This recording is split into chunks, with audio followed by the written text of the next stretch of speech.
कविताओं कहानियों का अक्सर एक केंद्र बिंदु होता है जिसके चारों ओर ही कवि अपना ताना बाना बुनता है।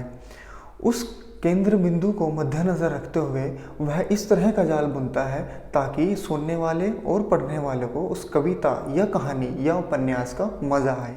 कविता या कहानी लिखते वक्त मन और मस्तिष्क का समानांतर चलना बहुत ज़रूरी होता है। लेकिन ये कविता जो मैं आज आपको सुनाने जा रहा हूँ, इस कविता को लिखते वक्त मेरे मन में कई तरह के विचार पनप रहे थे, कई तरह की अटखेलियाँ विचार मन में कर रहे थे। उस दिन कविता लिखते वक्त मेरा मन बियाबान जंगल सा, या यूँ कहिए कि दूर दूर फैले रेत सा रेगिस्तान हो चला था। आज की कविता में मैंने मन के अंदर चल रहे विचारों का उथल पुथल आप लोगों के सामने पेश किया है कि कैसे कई बार मन के अंदर कितनी बुरी दशा पैदा होने लगती है। नमस्कार दोस्तों, मैं यशपाल सिंह। आज मैं अपनी कविताओं की श्रृंखला में जो कविता लेकर आया हूँ उसका नाम है मन। जी हाँ, मन। आइए देखते हैं कि मन में क्या उथल पुथल हो रही है जो हमें बेचैन किए जाती है। मन सूखा पड़ा समंदर हो जैसे, मन सूखा पड़ा समंदर हो जैसे, विचार मछली से दम तोड़ते हो जैसे।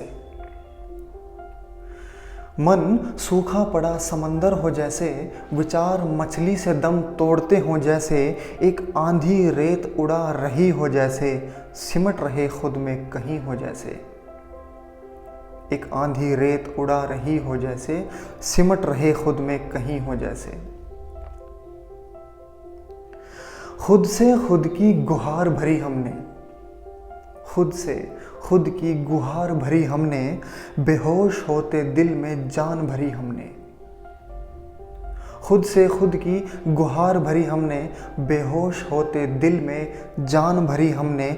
दिल की दरारों पे मरहम लगाया, दिल की दरारों पे मरहम लगाया, तब कहीं ये थोड़ा सुर्ख नजर आया। खुद से खुद की गुहार भरी हमने, बेहोश होते दिल में जान भरी हमने। दिल की दरारों पे मरहम लगाया, तब कहीं ये थोड़ा सुर्ख नजर आया। बाकी हिस्से भी नासाज थे, बाकी हिस्से भी नासाज थे, विचारों की नमी के मोहताज थे। बाकी हिस्से भी नासाज थे, विचारों की नमी के मोहताज थे।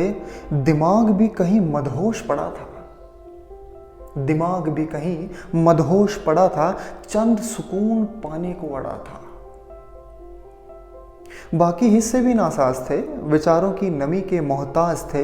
दिमाग भी कहीं मदहोश पड़ा था, चंद सुकून पाने को अड़ा था।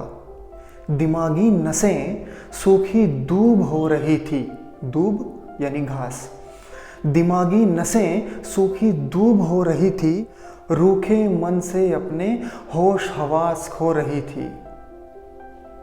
दिमागी नसें सूखी दूब हो रही थी, रूखे मन से अपने होश हवास खो रही थी। फिर बंजर मन पर एक बूंद टपकी, फिर बंजर मन पर एक बूंद टपकी, विचारों की खुशकी उसे पाने को लपकी।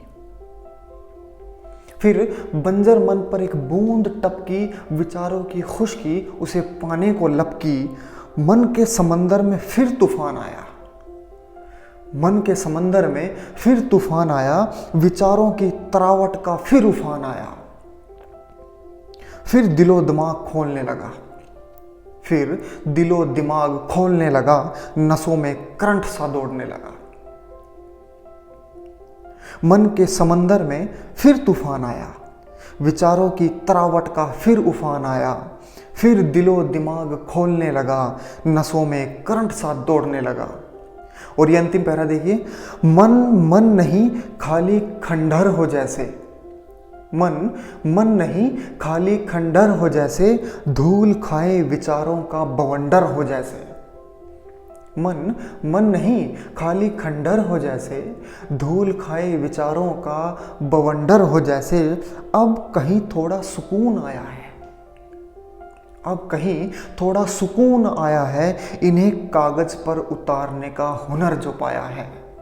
अब कहीं थोड़ा सुकून आया है, इन्हें कागज़ पर उतारने का हुनर जो पाया है, इन्हें कागज़ पर उतारने का हुनर जो पाया है।